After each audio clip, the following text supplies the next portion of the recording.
So let's say that you're a guy who struggles to last in bed and you're scrolling through the news and you come across a headline like "Exercise helps men last longer, says new research." And you read about how they took a bunch of men who ejaculate quickly and they put them on an exercise regime like running or cardio. And after a few weeks, the men last longer. And it's high fives all round. If you're not an exerciser or you're a bit unfit, this is interesting. Here's a good reason to get back in the gym. Get fit, last longer in bed. Proven by science. But what if you're already fit? What if you love going running or doing CrossFit or football or training and you still experience premature ejaculation? Do you need to get fitter? Are you doing the wrong kind of exercise? Or are you different to the guys in the research? Something else going on maybe. Now I speak with quite a few men about their early ejaculation, and they're not couch potatoes. Yet there's been loads of research this year, all linking exercise to lasting longer.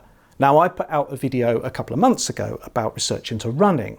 Exercise could be as beneficial as drugs for treating PE, it concluded. And I got some feedback. Guys were saying, this is nonsense. I have PE and I'm super fit. And they were understandably a bit annoyed. Because it's like when some YouTuber says, lasting longer is really easy with my simple method, etc.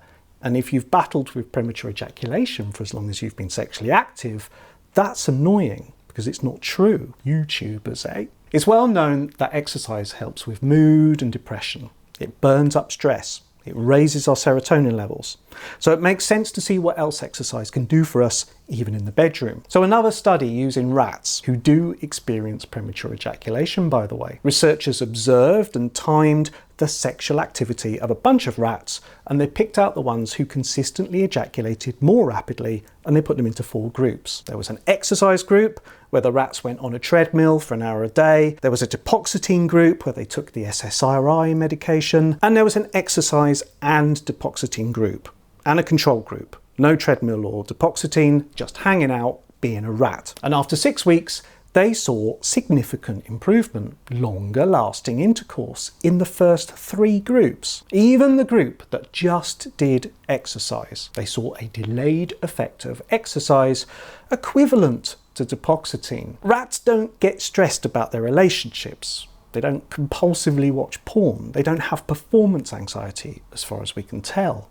So it eliminates a lot of the things that we attribute to premature ejaculation in human males. And finally, another study where men were given HIIT exercises, high intensity interval training, every morning for 2 weeks. It found that exercise alleviated the symptoms of PE. The men lasted longer. And they found that the higher the heart rate increased during exercise, the better they did. So here we are again, annoying therapist on YouTube saying, look at this research, exercise is proven to help with PE. And you might be saying, no, it doesn't, because I was in the gym at 5 a.m. this morning and I still last less than a minute.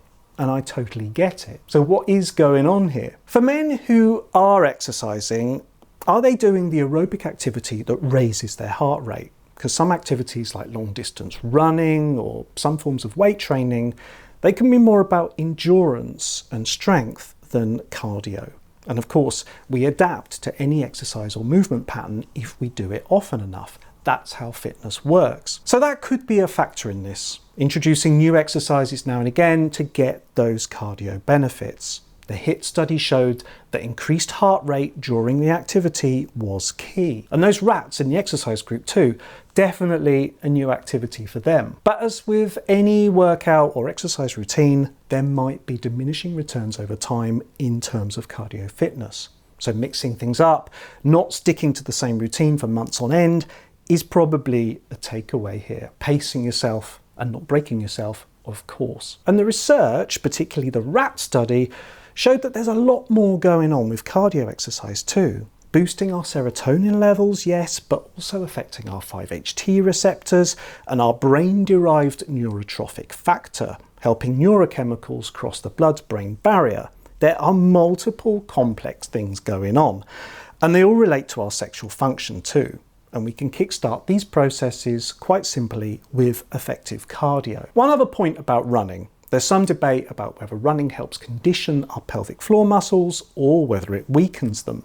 Now again, This could be the difference between high-intensity interval-type running and longer distance endurance running. The shorter activity might be more beneficial. The key takeaway here is do some exercise. It can only benefit your physical and your sexual health. It will complement the other things you do to relax and enjoy sex for longer, whether that's breathing or slower penetration or pelvic relaxation or some combination of all these things. As the research shows, exercise even increases the effectiveness of duloxetine if you're taking that. And remember that for most guys, PE is multi-causal. Yes, our physical nuts and bolts, but our mindset too, our stress levels, our expectations from sex, our self-esteem, our assertiveness, and of course our self-image. All of these factors are in the mix, and we support our mental health by doing exercise. It helps with that resilience for life, and it's also the resilience to stay open and connect with our partners and positively try new things. So yes, I agree that exercise helps men to last longer. It's not a cure for premature ejaculation, but it's beneficial. And I hope this has helped set that message into some context a bit. Thank you for watching.